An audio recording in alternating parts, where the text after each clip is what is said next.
Deməli, axşamınız xeyir olsun.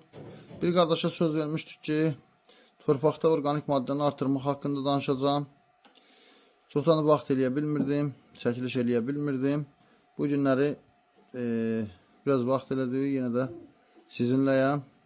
Deməli, torpaqda orqanik maddə deyəndə humus nəzərdə tutulur. Humus, torpaqda bitki və heyvan üzvü qalıqlarının mikroorqanizmlər tərəfindən parçalanması nəticəsində əmələ gələn tərkibidir. Torpaqda iki ən əhəmiyyətli tərkib var. Biri cildi mineralların torpaqda tutulmasında rol alır, yuyulub getməsini önləyir. İkincisi isə orqanik maddədir. Orqanik maddə isə torpağa həddən çox mənfi yük verən bir kütlədir. Əgər humus əmələ gəlmə baş verməsəydi, hər 100 ildə bir yer kürəsinin quru sahəsi 10% artardı. Humus əmələ gəlmə hesabına təbiətdə hər şey təkrar torpağa çevrilir. Yəni, torpağın rəngində qaralıq humusdur və humusun miqdarına görə də rəng dəyişir. Torpağın günəş enerjisi tutumu humusun miqdarına görə artır. Torpaqlarda 0,3% ilə 12%-ə qədər humus ola bilir. Torpaqda humus nə qədər önəmlidirsə, torpağın strukturu da o qədər önəmlidir. Qum nə qədər önəmlidirsə, gil də, lil də təxminən o qədər önəmlidir. Humus bu üç ana struktur tərkibin üçünün də tərkibində olur. Yəni, torpağın orqanik maddəsi bu üç struktur tərkibin bərabər paylandığı torpaqlarda daha çox olur. Yəni, 33% qum, 33% gil, 33% lil olan torpaqlarda torpağın orqanik maddə yaratma sürəti daha çox olur. İndi isə humusun özü nədir? Onu açıqlayaq. Humus bəlli bir formulu olmayan mürəkkəb birləşmələrdən ibarətdir. Belə ki, ümumi tərkibi 60% karbohidratlar, 25% lignin, 10% protein, 5% yağlardan ibarətdir. Kimyəvi tərkibi və elementar tərkibinə gəlsək, təxminən 55% karbon, 35% oksigen, 4% hidrogen, 4% küldən ibarət olmaqla 2% də digər orqanik birləşmələrdən ibarətdir. Bütün bu faizləri tək-tək incələmək TikTok mövzusu deyil. Amma sadəcə 2%-ə toxunmaq istəyirəm ki, bu torpaq analizində 2% humus, yəni orqanik maddə olan bir torpaq analizində ton yarım fosfor, kalyum, kalsium, magnezium kimi mineral elementlərdir. Hansı ki, bu humusun tərkibində də yer alır. Hansı ki, bu bitkinin yarpaqlarına mövsüm ərzində toplanmış minerallardır ki, qış gələndə yerə tökülüb təkrar orqanik maddənin tərkibində yer alır. Torpağa düşən yarpaq ilk öncə mikroorqanizmlər vasitəsilə ayrışmaya, parçalanmaya və mineralizasiyaya uğrayır. Ən asan olan şəkər birinci ayrılır.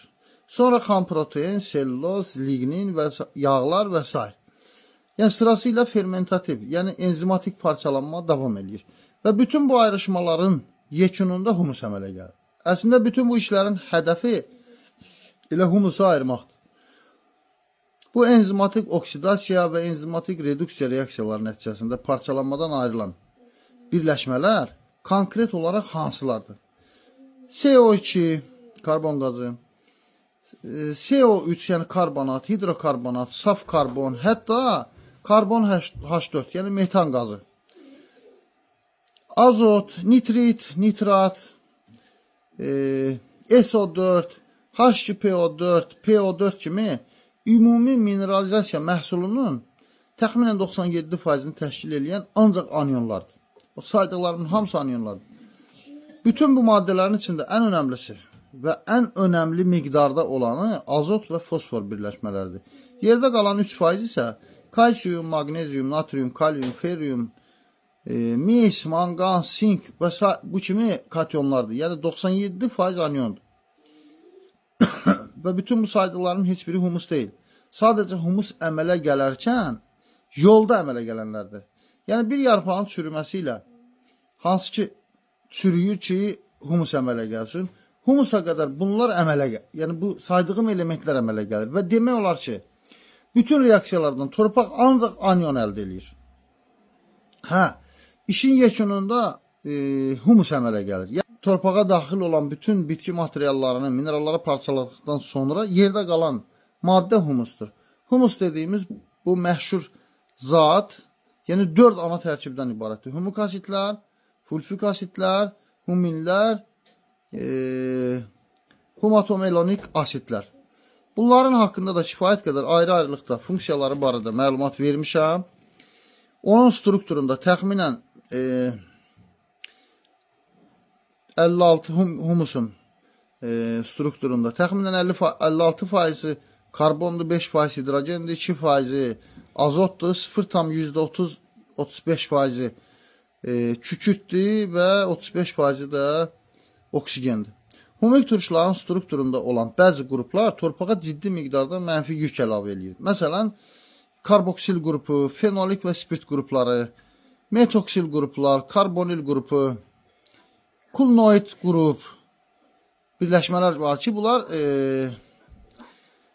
torpağa mənfi yük verir və bunlar arasında ən aktiv olan da karboksillə, yəni COOH və fenolik OH qruplarıdır ki, bu da torpaqda metalların şeratlanmasında rol alır. Yəni bildiyimiz kimi biz humik asidləri tətbiq eləyəndə torpağa deyirik ki, torpaqda metalların şeratlanmasında rolu var. Qaldı ki, humik asidlərin kation əvəzləmə qabiliyyəti təxminən 120-nin altındadır. Fulvik asidlərdə isə 100 qramda 475 milli ekvivalent arasında dəyişir. Uzun sözün qısası, torpaqda 1% organik maddə varsa, bu o deməkdir ki, torpaqda 1880 kiloqram azot anyonu var.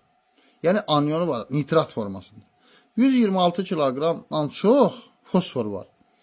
Demək olar ki, torpaqlarımızda organik maddə təxminən ortalaması 2,2 ilə 3,5-in arasındadır. Və bu da ortalama götürsək 2,7 ilə və yaxud 2,5 ilə 5 ton 200 azot, 360 kiloqram fosfor və həmişə bu torpaqda var. Yəni torpaqlarda demək olar ki, 5 ton 200 mənimsənilə bilən azot həmişə var. Və 360 kiloqram da fosfor var. Mənimsənilə bilən formada özdə, yəni organik formada.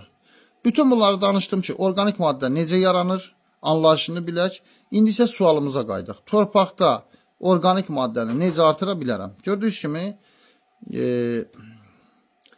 mən sadəcə bir yarpağın həyatını anlattım. Yəni, yerə düşən hər bir bitki tullantısı, samandan kartof qabığına, peyindən hər hansı bir heyvan dərisinə qədər, hətta insandan tutmuş dinozavra qədər,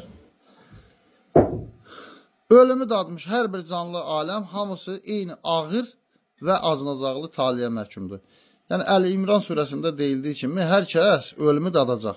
Və bu ölüm bizim nəzərimizdə ruhun bədəndən çıxmasıdır. Təbiətin nəzərində isə hədəf humus olmaqla son molekula qədər parçalanmaqdır. Peyin verməkdə, yəni bunları anladıram ki, biz bunları əslində mövzunu filan şey verlə iş bitmir də. Yəni, məsələnin kökünü, onun əhəmiyyətini tam olaraq anlayanda nəyi vermək lazımdır, bunu tərəddüdlə sual vermirsən. Məsələn, peyin verməkdə tərəddüd edənlər bilməlidir ki, peyini torpağa verəcəyi faydanı heç nə verə bilməz. Yəni, torpaqda organik maddəni artıran maddələr qumatdır, peyindir, samandır, yarpaqdır və s. və ilaxır. Hər nəyə tərəddüd istəyir olar, yəni amafos verimmi, azot verimmi, bunu verimmi, onu verməyimmi, bu suallar ola bilər. Amma qumat başda olmaqla saydığım bütün bunların heç birinə, samanına, kartof qabığına, bunların heç birinə tərəddüd olmaz. Ay nə bilim, bu ağac budaqlarına göbələk bakteriya var. Bunu uzaqlaşdırıb kənarda yandırmaq lazımdır.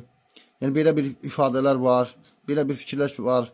Yəni, bunlar da boş şeydir. Bütün bitki materialını torpağa verə bilərsiniz və heç bir narahatçılıq yoxdur.